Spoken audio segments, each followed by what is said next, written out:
de número 20. Está escrito assim: portanto, ide, fazei discípulos de todas as nações, batizando-as em nome do Pai, do Filho e do Espírito Santo, ensinando-as a guardar todas as coisas que eu vos tenho mandado, e eis que eu estou convosco todos os dias, até a consumação dos séculos. Amém.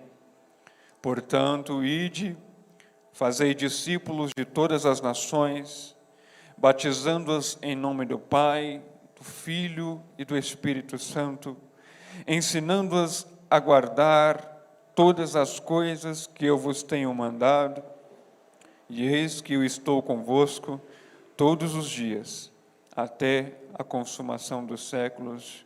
Amém. Eu quero falar um pouquinho sobre missões como a batida do coração da igreja. E durante o momento que o Espírito de Deus me levava a esse versículo, e me trazia muitas e muitas memórias da trajetória, das experiências com o campo, algumas coisas foram sendo desenhadas no meu coração e eu quero, com muita simplicidade e humildade, fazer o mesmo dentro do seu coração. O Espírito de Deus me orienta a pedir que você arrebente qualquer resistência ao quebrantamento. Nós vamos falar de uma forma um pouquinho mais instrucional hoje, porém, o Espírito de Deus tem um quebrantamento reservado de modo muito específico para essa noite. E o convite de Deus é que você, de fato, abra o seu coração para uma ferida, mas uma ferida de amor, uma marca de Deus. Você quer sair daqui marcado por Deus? O contexto das missões, ele sempre vai revelar propósitos. Nunca pense Deus, nunca pense a igreja distante do pensamento sobre um propósito. Deus sempre vai ter um porquê para fazer as coisas conforme a sua vontade. Deus sempre vai ter um porquê para pensar da forma que pensa. Deus sempre vai ter um porquê para agir da forma que age. Você concorda comigo? Diga amém. Quando você percebe João escrevendo o Evangelho, você começa a perceber ali que João inicia da melhor forma a escrita desse Evangelho. Porque ele começa falando sobre o princípio. Você lembra disso? Como é que ele começa o Evangelho? No princípio, tem alguém aí? No princípio, e o verbo. João começa a falar sobre Jesus, e talvez o seu desafio para aquele momento vou falar dele, e especificamente dele. Mas a partir de que momento eu vou falar dele? Já parou para pensar sobre isso? João tem o desafio de falar sobre o Cristo, e ele tem que entender a partir de que momento ele vai falar sobre esse Cristo. E aí ele diz, no princípio, ele era a palavra. João começa falando de um tempo onde nem mesmo ele, João, existia. João começa a falar sobre o Cristo a partir de um determinado momento onde ele nem imaginava que viveria a experiência que viveu com o seu mestre. E a primeira verdade que o Espírito de Deus ministrou ao meu coração foi quando ele me disse, Marcos, o reino é maior do que você. A mensagem desse reino é maior do que você. O Senhor desse reino é infinitamente maior do que você. E eu fiquei sem entender e falando, Deus, eu entendo que é maior, eu entendo que ultrapassa os limites daquilo que eu entendo como limitação para mim, mas eu preciso entender como é isso. E aí veio a lembrança. O Espírito de Deus vem com lembrança, e Ele trouxe a lembrança no meu coração, dizendo assim, Ele é o mesmo ontem, Ele é o mesmo hoje, e Ele será eternamente. Então João vai descrever o Evangelho a partir de um período onde ele nem mesmo existia, para dizer o quão grande é esse Cristo que ele vai falar. A igreja, para que desenvolva uma mensagem de Evangelho para o mundo, tem que partir do princípio que nós chamamos do princípio da intensidade. Mensagem de Evangelho sem experiência de conversão é discurso. Como é que eu anuncio um Salvador sem de fato acreditar que Ele proporcionou a mudança que eu experimentei nos meus comportamentos, na minha forma de ver a vida, na minha forma de pensar a relação social? Antes de formarmos um discurso, nós precisamos viver a experiência do senhorio de Cristo. O primeiro passo para gerar essa mensagem que faz com que o coração da igreja bata no ritmo de missões é a experiência. E eu te convido a pensar nesse momento como foi a tua experiência. Como foi que você chegou aqui? Você deve falar, eu cheguei aqui de carro, eu cheguei aqui de Uber, eu vim de ônibus, eu vim a pé. Não é essa a experiência, eu quero dizer, como foi que ele te atraiu?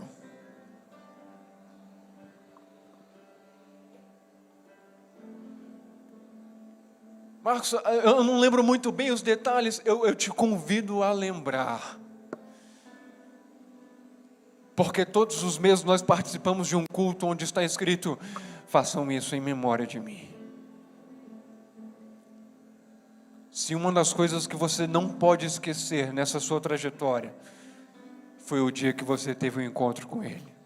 Sabe o que isso me lembra? Me lembra que Paulo olhou para as autoridades do seu tempo e disse assim, eu quero cartas para prender aqueles que pertencem ao caminho. Se você ler Atos 9, vai estar escrito assim. Ele pega as cartas porque o objetivo dele é prender aqueles que pertencem ao caminho. Ele sai pelo caminho e no caminho ele encontra o caminho. O próprio Cristo aparece diante dos seus olhos. Ele não enxerga direito, mas ouve. Por que que ele não enxerga, mas ouve? Porque a fé, ela vem pelo ouvir. Ele fica cego, mas ele tem uma experiência.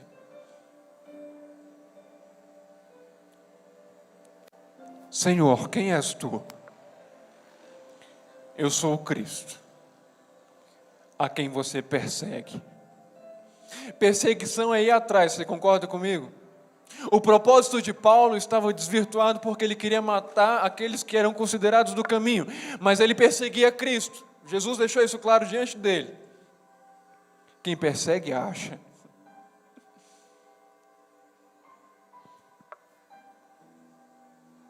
Teve um momento na sua jornada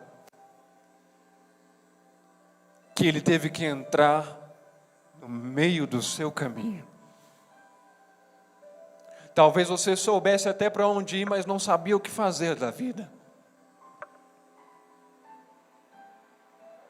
E a experiência com Cristo é dar sentido para a trajetória e a jornada da humanidade. Por quê? Porque Ele é o caminho. E aponta para o único sentido ao qual o ser humano deve caminhar, de volta para os braços do Pai.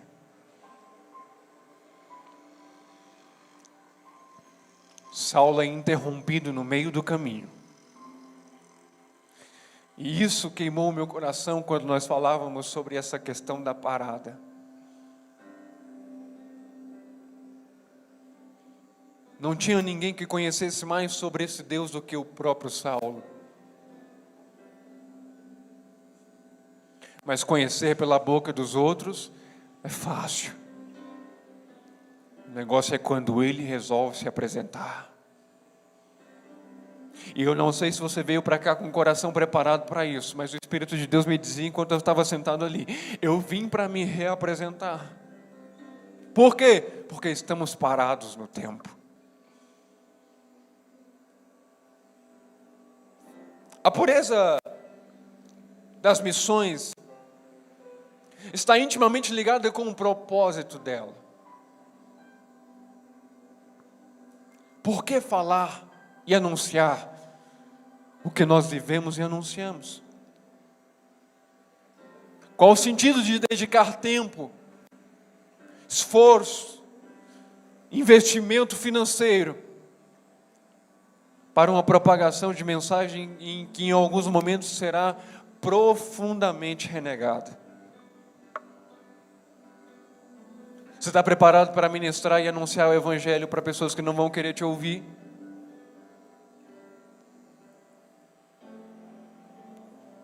O Espírito de Deus ministrou no meu coração.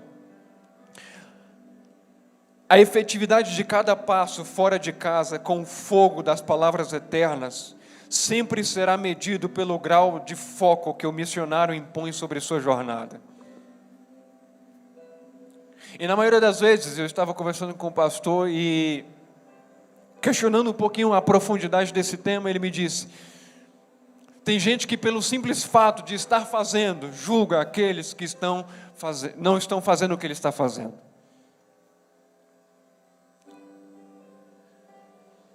Perdeu o foco. E o Espírito de Deus gritou na madrugada no meu coração, dizendo: quem desvia o foco das missões pode ser comparado com aquele que desvia as verbas públicas da saúde. Está colocando vidas em risco.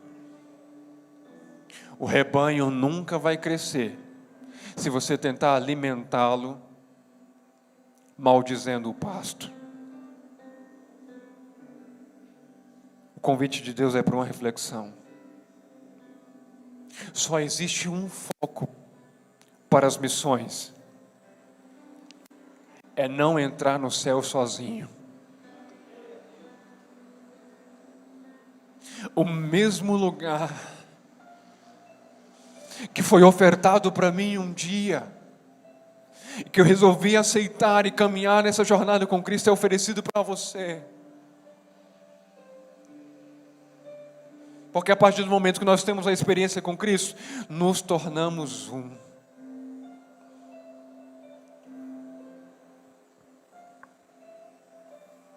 João passou por uma experiência extraordinária. Encostou o seu ouvido no peito do seu mestre e ouviu a sintonia, o ritmo das batidas do coração dele. Você olha para isso e diz: é poético. Você olha para isso e diz: é romântico. Você olha para isso e diz: é extraordinário, é sobrenatural, representa a intimidade. Intimidade é, no dia que ele for crucificado, está lá para ouvir a última batida também.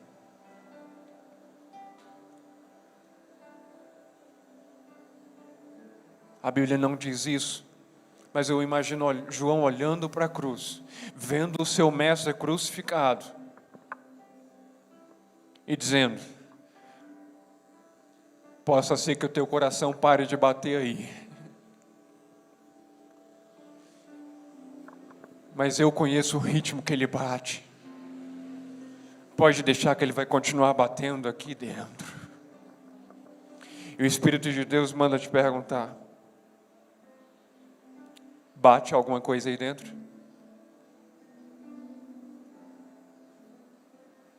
O que está fazendo esse coração pulsar? Se você não encontra uma causa pela qual você deve dar a sua vida, você não começou a viver. O que faz bater aí dentro?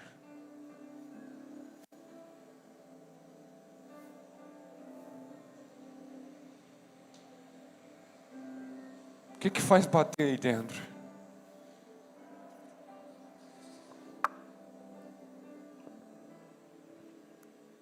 O Espírito de Deus ministrava no meu coração e dizia: as missões sempre serão marcadas por renúncias.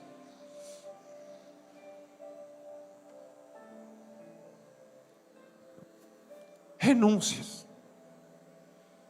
A essência da mensagem do Evangelho é uma renúncia. Ele mesmo sendo Deus, não teve por usurpação ser igual a Deus, antes aniquilou-se a si mesmo.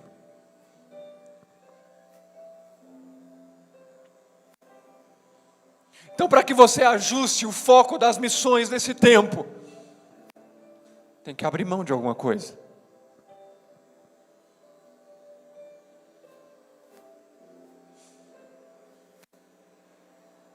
Jesus deixou isso tão claro, e se você parar para imaginar, pensar, olhar a história e a passagem do Cristo na terra, você vai ver renúncia o tempo inteiro. O Evangelho tem mais a ver com a morte dele e a saída dele do cenário do que com a vinda dele e o nascimento.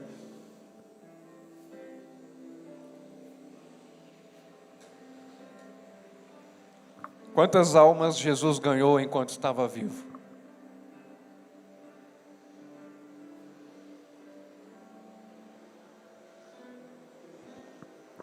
Mas e depois que ele morreu?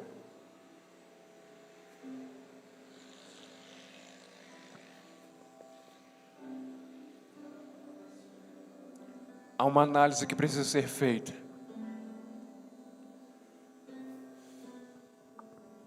Quem quiser vir após mim,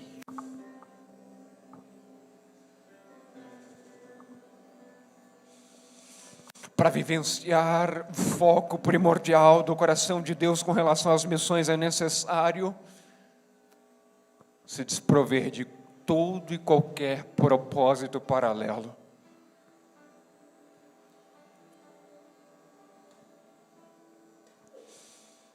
O Evangelho tem muito mais relação com dar a vida do que ganhar ela. Não foi eu que disse isso, foi o próprio Cristo. Quem quiser salvar a sua vida, vai perder.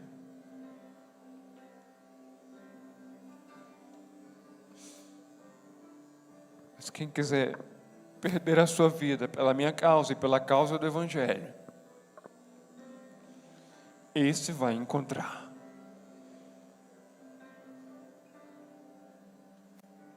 O Espírito de Deus ministra no meu coração agora, que muitas vezes nessa jornada nós temos nos questionado: a minha idade é essa, o que eu fiz até agora?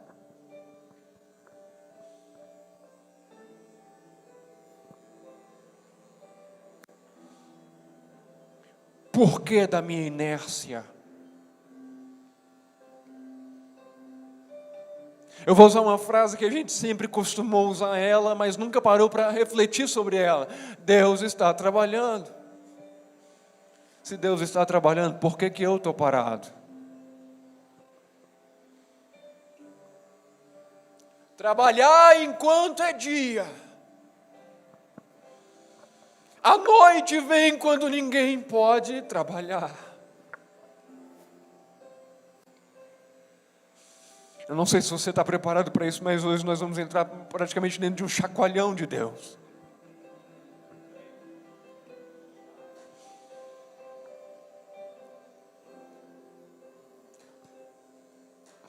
Ou você faz uma análise das renúncias que foram feitas, das renúncias que serão necessárias,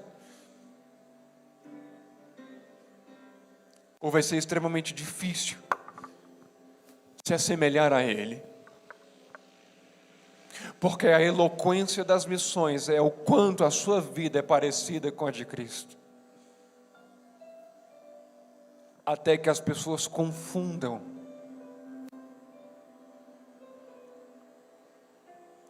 João, você não é o Cristo? Não, eu sou só parecido com Ele. Tenho certeza.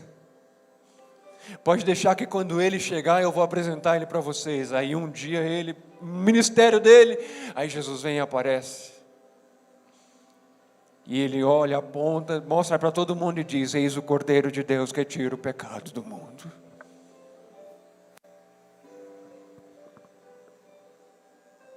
João tinha uma relevância ministerial pesada.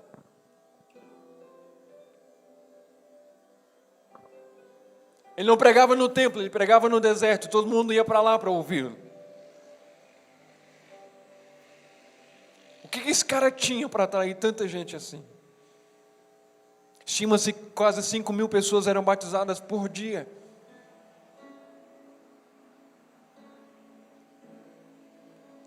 tinha tudo para ser a referência do seu tempo. Pegar a fama para si e dizer, eu sou o cara enviado por Deus para marcar essa geração. Mas ele diz, que eu diminua.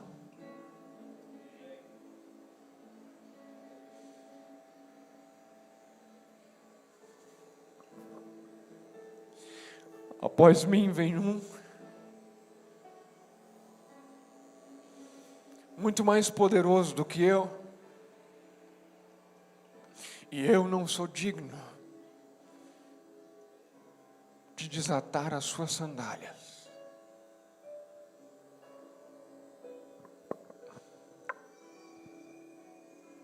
Renúncia marca. Mas depois que Jacó foi tocado, ele nunca mais andou da mesma forma.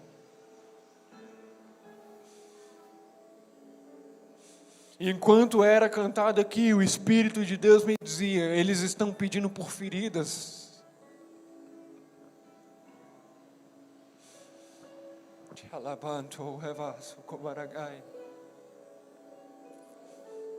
Coloque a mão no seu coração.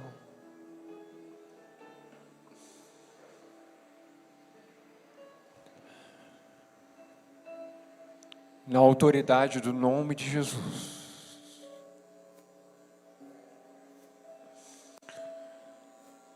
Debaixo da unção de Deus dispensada sobre esse lugar. O teu coração começa a ser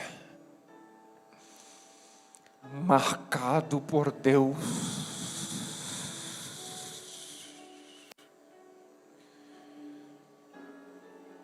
Sinta a marca.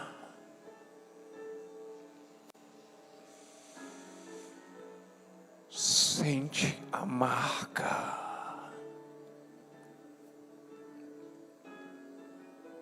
Porque no dia que Tomé duvidou, foi a marca que deu legitimidade para a palavra dos apóstolos. Ele está vivo.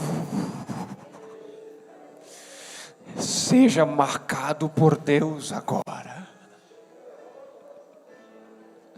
Seja marcado por Deus agora.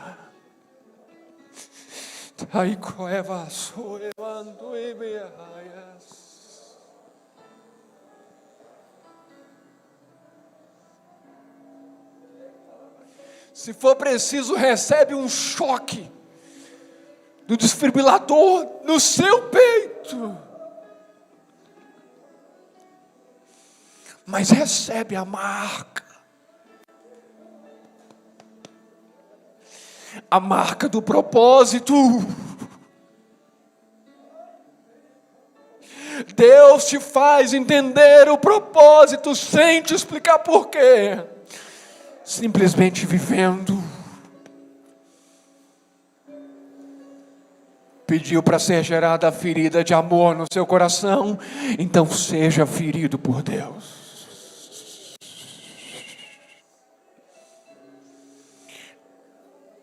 A partir deste momento, uma onda profunda de quebrantamento inunda esse lugar.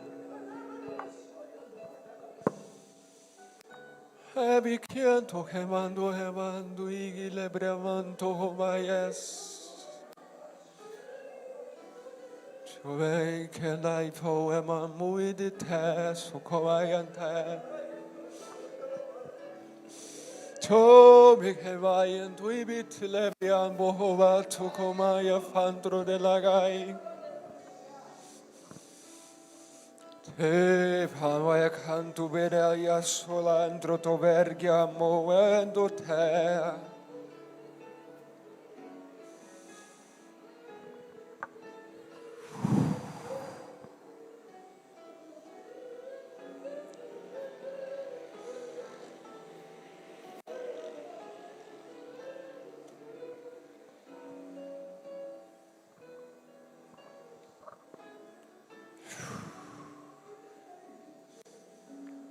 Sinto Deus te marcando agora. O coração está acelerando, não está? Deixa, é a presença de Deus. A pior coisa que você pode fazer na vida é passar por ela sem um propósito por qual você está passando.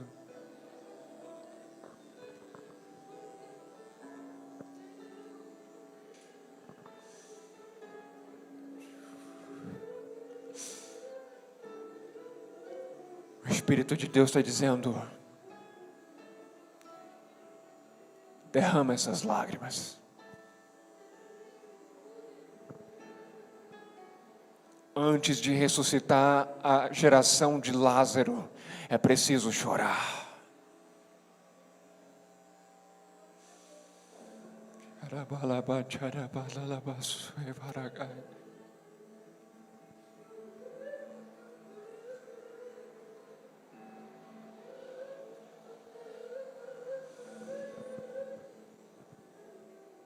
O propósito vai determinar se você é um missionário ou se você é um ativista do Evangelho.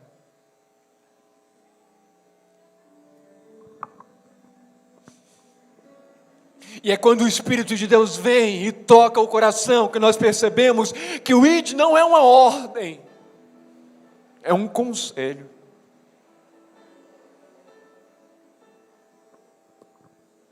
É como se o Cristo olhasse nos olhos da sua igreja hoje e dissesse: você lembra do que a gente viveu? Espalha a notícia.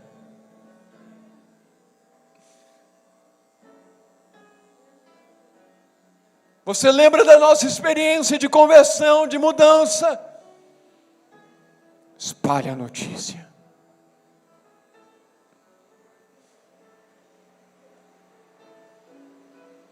O ID é um conselho para quem viveu uma experiência.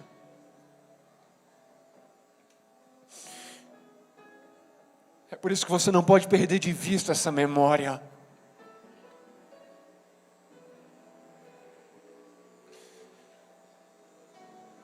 Missões não se resumem à metodologia.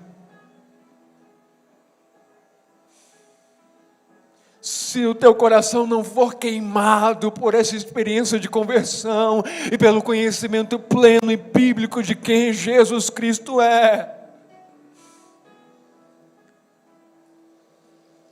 você não vai fazer missões, você vai tirar férias fora de época.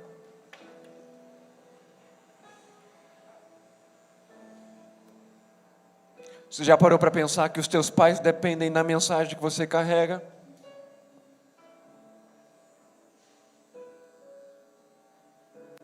Já parou para pensar que os teus familiares dependem da mensagem que você carrega?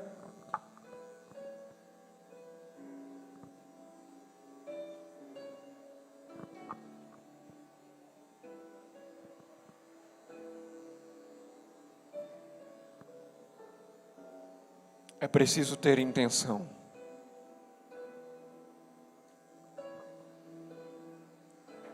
E de fazer discípulos. Ganhar e não cuidar é como dar à luz e abandonar a criança na lixeira do hospital.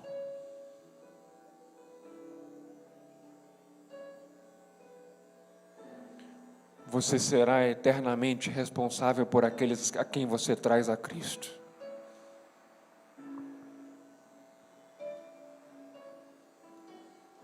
Mas até então não trouxe ninguém, tem alguma coisa errada com a sua experiência.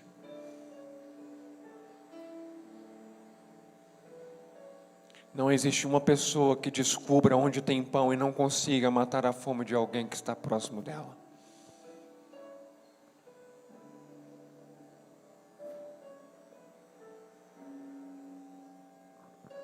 É preciso discipular.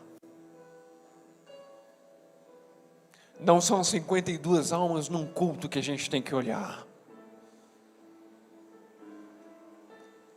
São 52 folhas em branco onde nós devemos imprimir a imagem de Cristo. E isso leva tempo.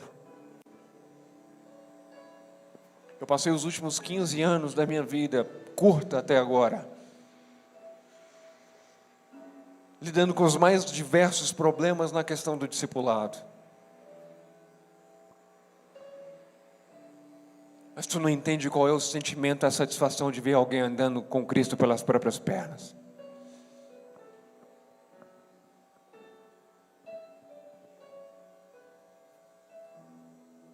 E aqui fica uma das questões mais intrigantes quando o assunto é missões.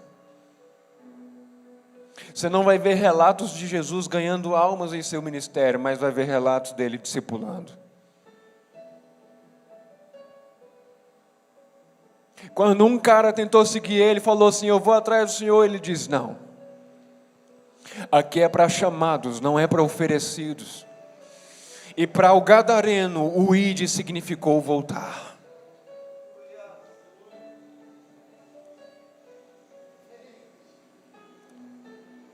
Se uma alma tem valor para Deus muito maior do que o mundo inteiro, porque estamos brigando para ganhar o mundo inteiro, nos esquecendo da alma do vizinho. A minha oração tem sido repetida a Deus: se só um, através dessa pouca pessoa que sou eu, tiver um encontro real contigo e mudar completamente sua vida a ponto de se tornar de fato uma referência do Cristo na terra, eu me dou por satisfeito.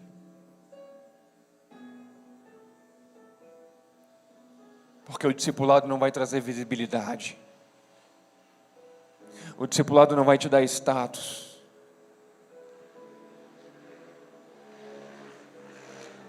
Sentar para ouvir alguém que às vezes só está querendo falar um pouco.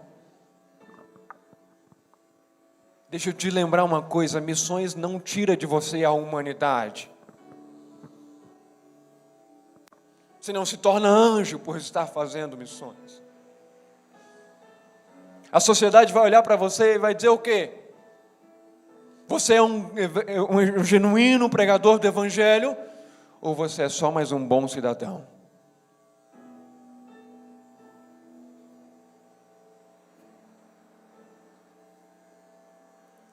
Vai ter momentos na nossa trajetória que pregar o evangelho é calar a boca para ouvir.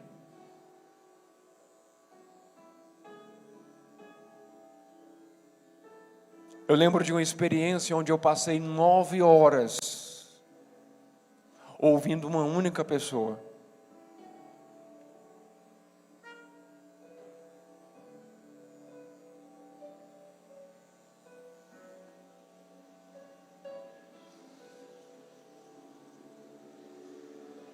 Ser voz de Deus também é ser ouvido. É o abraço que falta. Hoje não pode. Talvez por isso faça tanta falta.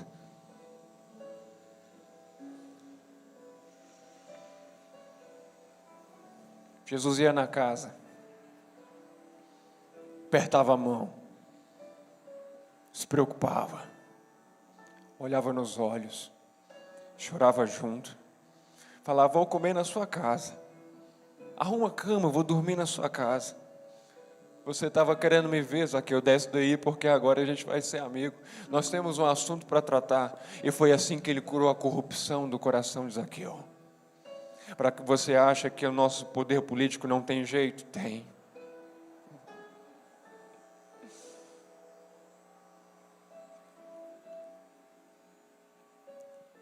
Cristo não está na terra mais.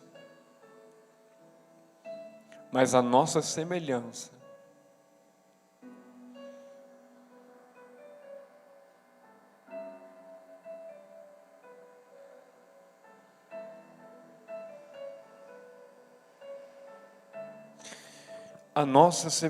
com Cristo é a maior evidência da sua ressurreição.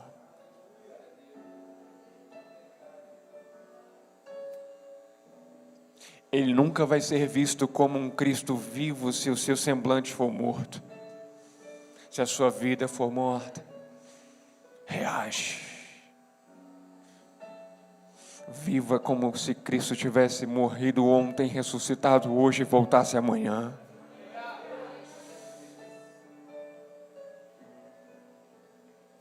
Batizando-as em nome do Pai, do Filho e do Espírito Santo, ensinando-as a guardar o que eu vos tenho ordenado. Batismo e ensino. Batismo é prática, ensino é teoria. De ensino nós estamos indo muito bem, obrigado. O desafio é a prática.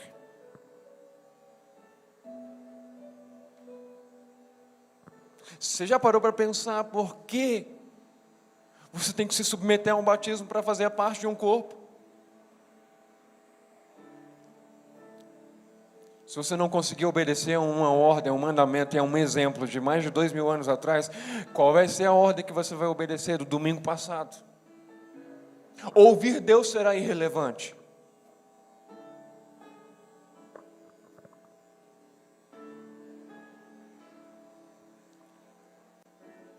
Foi Tiago quem disse: sejam praticantes e não apenas ouvintes. E quando eu estava falando sobre isso com Deus, o Espírito de Deus ministrou no meu coração, dizendo: Marcos, sua melhor mensagem sobre o perdão vai perder feio para sua principal ausência de perdão.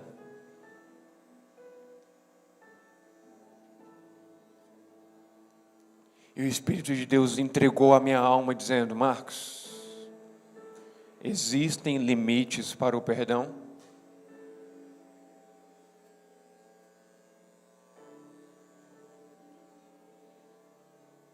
Eu queria deixar você pensar. Será que quando Jesus falou 70 vezes, ele estava dando limite para o perdão? Dizendo assim, a partir da cota, a partir daqui você não precisa mais perdoar?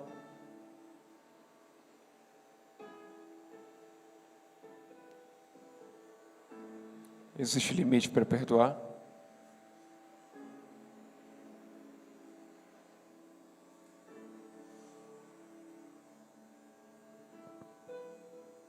Ele era Deus.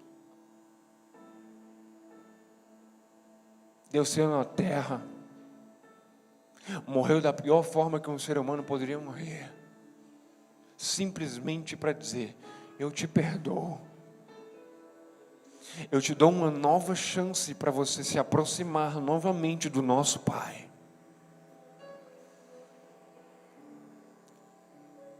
A gente leva um tapa no rosto.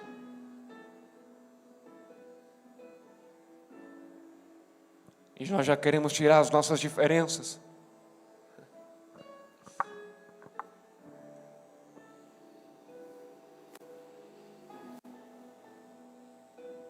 Para finalizar, e eis que eu estarei com vocês todos os dias, até o final dos tempos. Não existe missões sem companhia. Se Ele era a própria palavra, é Ele que nós precisamos carregar. E um dia Ele olhou para a multidão que estava perto dele e disse: fiquem aqui em Jerusalém, até que do alto vocês sejam revestidos,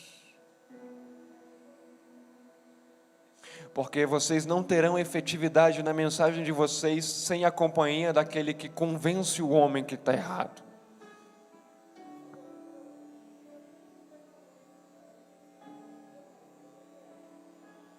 Nem todo mundo acreditou. Mas os 120 que acreditaram entraram para dentro do cenáculo e talvez começaram a orar e dizer: manda o Espírito Santo. Manda o Espírito Santo. Até que ele veio. Ele veio numa intensidade tão grandiosa.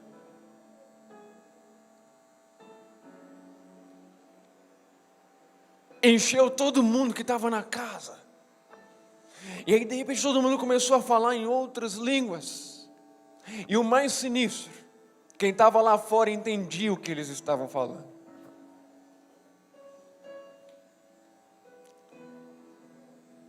Nosso avivamento precisa ser compreensível ao mundo. Se o mundo não nos entender, nós só estaremos fortalecendo o nosso gueto gospel. Porque quando o propósito era chegar a Deus pelas próprias forças, Deus falou, eu confundo a língua. Mas quando o propósito era alcançar as nações da terra, Ele diz, falem de uma forma que o mundo entenda o que vocês estão vivendo.